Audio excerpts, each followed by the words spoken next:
Hello, everybody. Welcome to Hanging with Howie. Tonight, we have an interesting topic, I think. But first things first, we want to thank our longtime sponsor, DJ Event Planner, and you can find them at www.djeventplanner.com. And then when this video is published, there'll be a host of other sponsors on here who have been with us for quite a while. And please use those links.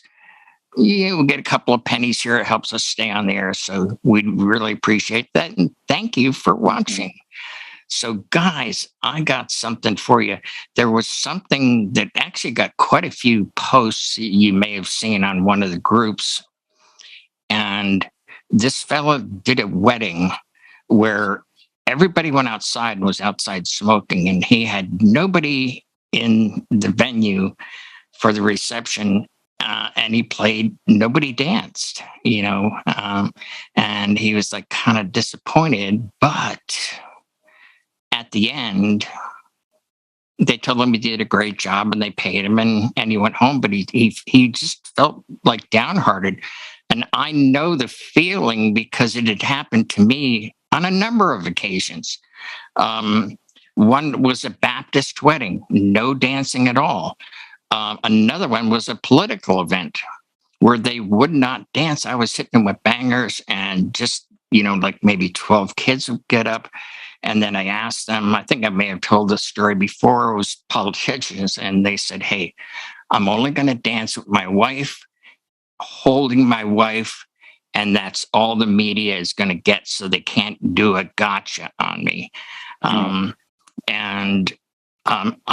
Made me wonder, I've had other events too where, they just were not into the dancing, but they would head bop or, kind of like sing along at their chairs. I mean, and is that a big deal? I've always gotten the, hey, great job and a tip.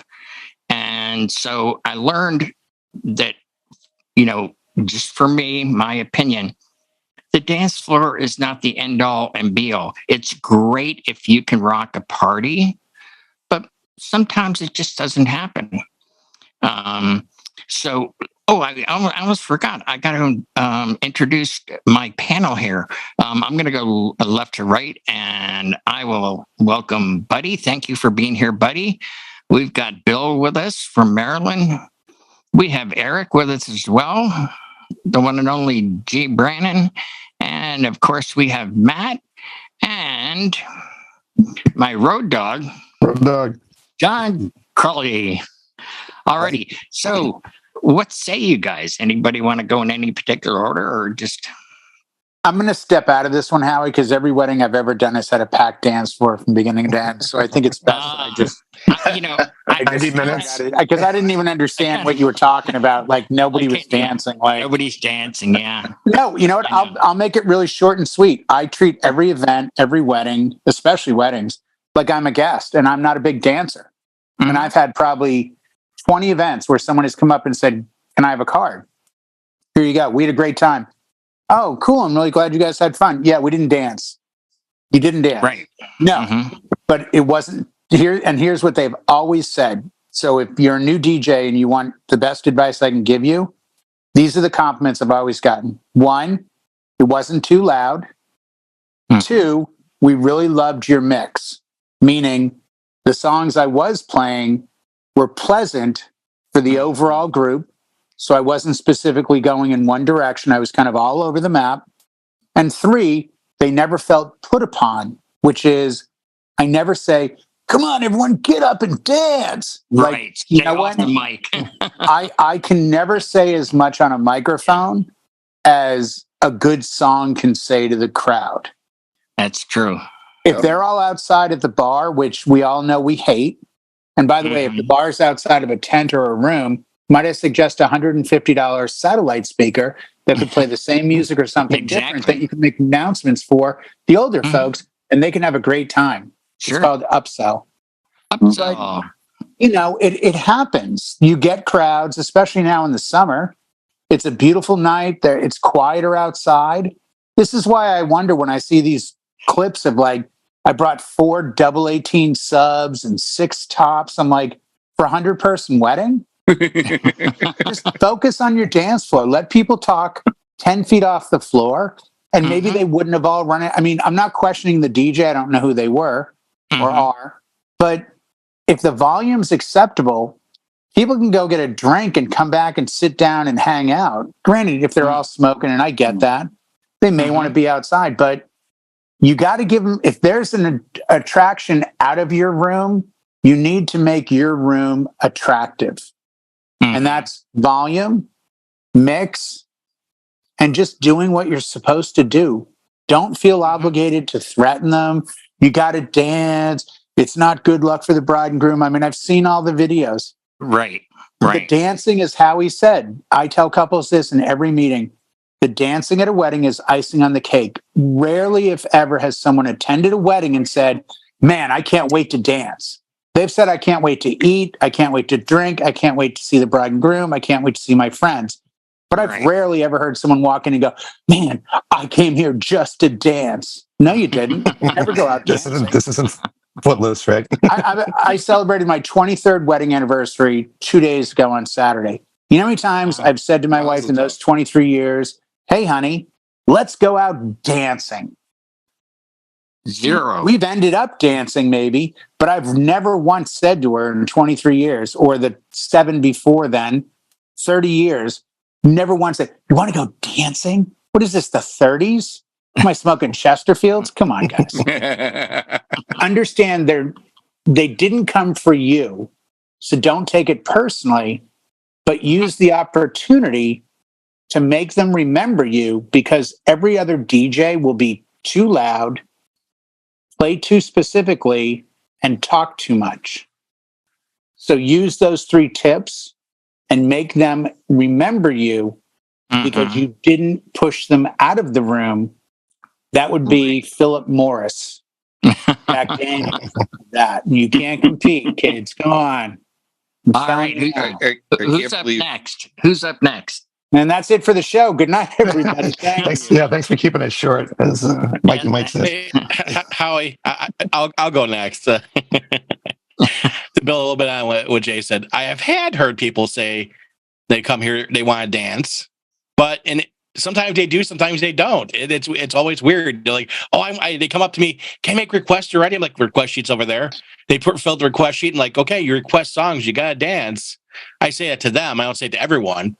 Right. But we've all run into those weddings that people, they want more of a chill feel, or they want more of a laid back feel, or they want more of a, they're enjoying themselves, just drinking at the bar or go outside smoke, especially if you have a bride and groom who both smoke. It's like a band. Taylor Swift was here this past weekend, and I equated today. If Taylor Swift walked out of Soldiers Field onto the Lakeshore Drive in downtown Chicago, everyone in the whole entire stadium would follow her where she'd go, because it's Taylor Swift. Hey, we're going to go follow her. It's kind of the same thing with the bride and groom. They're going to follow where they go. So they go outside to go smoke cigarettes. Most people are going to go outside. So you may play to almost an empty room or a few people. But again, Jay hit the nail right on the head. You play to the room. You play to the people. You play the right stuff. Not too loud, not too quiet. You have that nice, even keel. And you don't have to bring in 50 tons of speakers and a whole truckload of sound equipment like you are Taylor Swift. All right, who's up next? I'll throw. I'll go. Oh, go ahead. Go ahead, Eric. Oh, I'm sorry. I thought Bill spoke up. Yeah, first. we'll get Bill next. Bill will be around. Something that I think we're all maybe forgetting, but when you're doing a wedding, all the guests probably haven't seen each other in years.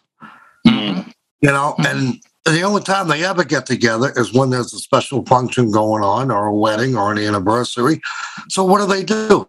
They're going to socialize the whole night. Usually, Sure. And it's not like you're not playing great music like Jay said.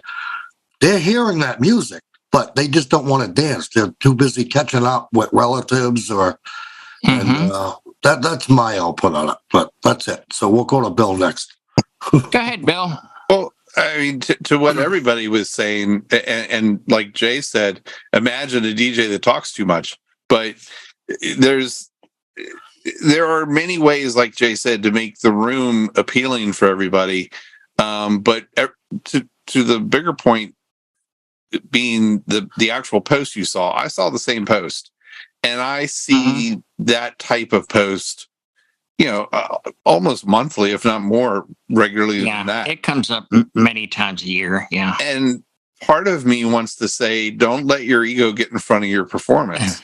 Yes. But the other part of me wants to say, did you bother asking the couple if they were big dancers? Right. Because to what Buddy said, people are going to follow the girl in the white dress. And I've even done gay weddings with two grooms, and I'm sorry, but one of them is the girl in the white dress. Sometimes both of them are, but there's always going to be that situation where there is a leader and everybody's going to follow them. And if that person is not on the dance floor or not in the room, then everybody's going to be where that person is.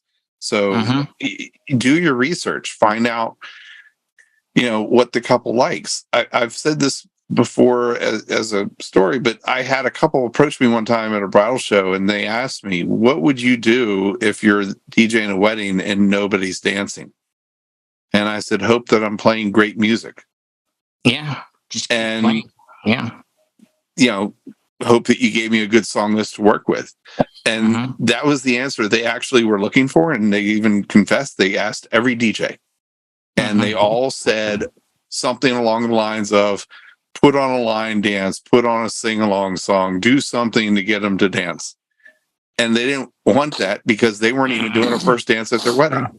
Right. They weren't dancers.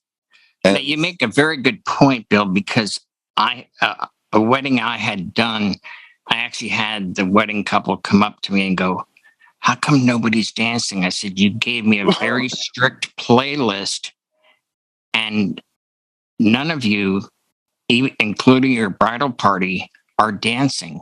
If you let me do my thing, which is my craft, and you and your bridal party go on the dance floor, I can guarantee you it'll stay full. You need to get the ball rolling, follow the leader.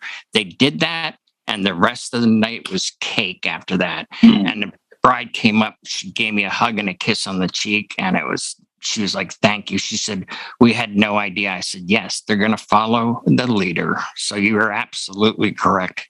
And that's our job, That's exactly. All right. Well, Matt, what do you got for us? Has this ever happened to you? Well, yeah. And it was one of my earlier weddings. So I've been at it now for about 15 years and had what I thought was a great mix. I was set up outside. Everybody hung out inside. And I remember at one point walking out and hearing the Cupid shuffle, and there was no Cupid shuffling out there. So it was just playing into the mountains and the hills. So sometimes it's their fault, Matt. Sometimes it's their fault. That's true. I'm just saying. That's true. That's a good point. And I mean, this crowd admittedly weren't big dancers, and the bride and groom, in this case, are friends of mine, but they're the type that didn't want to be centers of attention. I was trying to watch out for when they arrived to the reception to welcome them in. They just kind of, unbeknownst to me, walked in. Then all of a sudden everybody was clapping. So I didn't even get to announce them in or anything. I didn't do anything wrong. They thought I did a great job still. But it can throw you off sometimes. And I guess that's the thing, too, is don't let it, because sometimes you're still doing exactly what it is they want you there for, the playing good music, keeping some sort of a vibe going, even if it's very much in the background of everything else they have going on. All right. Well, thank you, Matt. And last but not least, Road Dog. Hold on. Yes, Road Dog. Road Dog. It's a drinking game, everybody, if you haven't noticed. I got my red cup. I got my spring water. Yeah. I guess to just sum up all of what you said, the day's about the couple, not about us. Not to take it personally. Sure. It's not a shot against you. And, take the temperature of the room occasionally. If you open the dance floor after the first dance and everybody's up, you've got a shot at getting them to dance later. But if you're playing songs that, in any other scenario would work, and they're just talking or wandering off, then maybe they're not at that point yet. Maybe it's not, the sun hasn't gone down, it's too bright. People dance more when it's a little more secluded, a little more private, a little darker. Maybe they haven't, made enough rounds to the bar yet.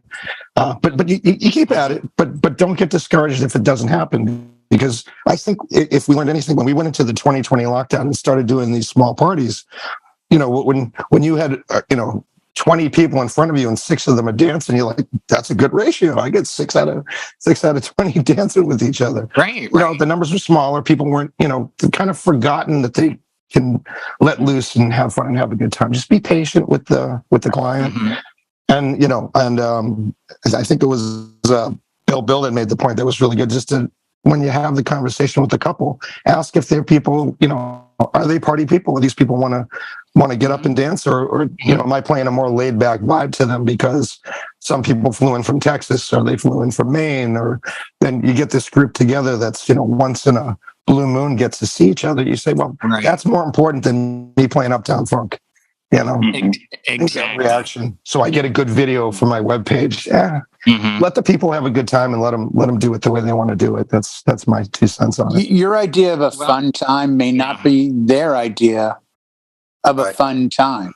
And I've just got to questions. Yeah. Listening to everybody, I've got to throw this one nugget out there. If you're this DJ and you're anxious about this, one of the things that I do all the time, and it might help you with weddings in the future, I ask if they could possibly send me over the seating chart.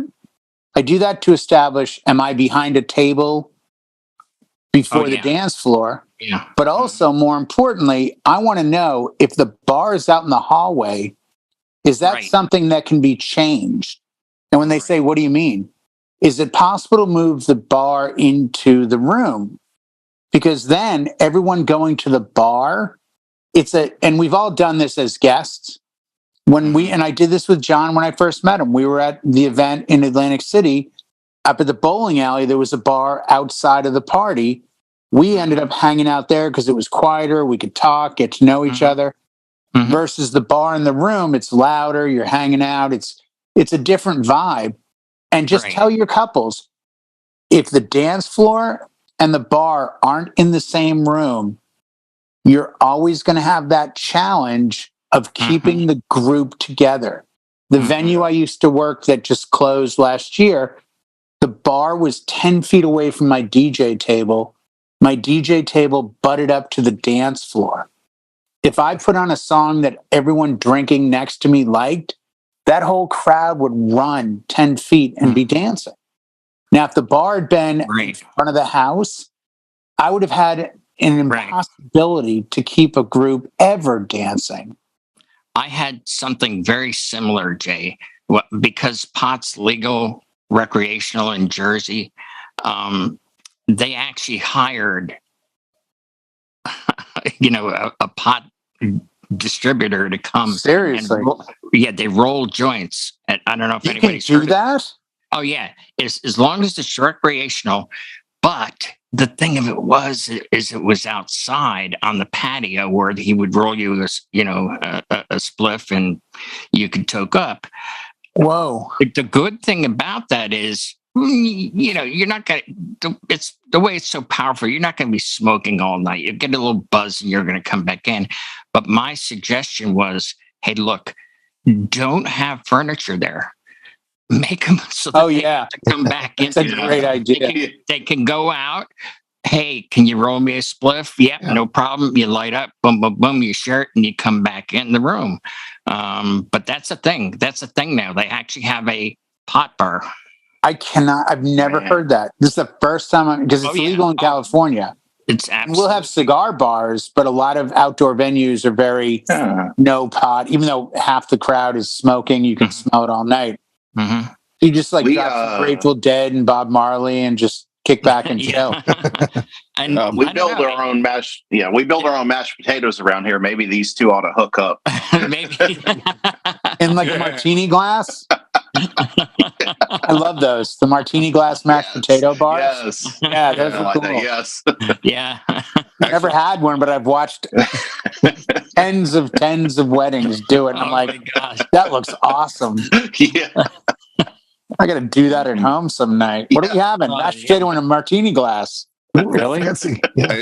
There's all your fixins. Enjoy. I'll have to ask Lori for one of them. She makes great mashed potatoes. It's one part of the 7-course Irish dinner, 6-pack and a mashed potato. So, right there. Get a martini. She's real Irish butter, and it just it's delicious. Yeah. No, that's the only butter to use.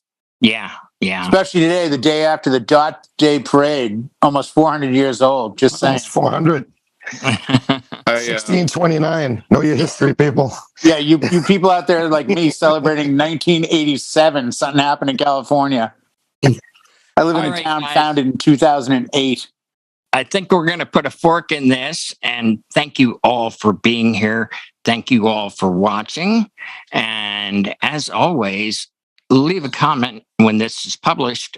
We get a lot of comments about how much fun it is and on.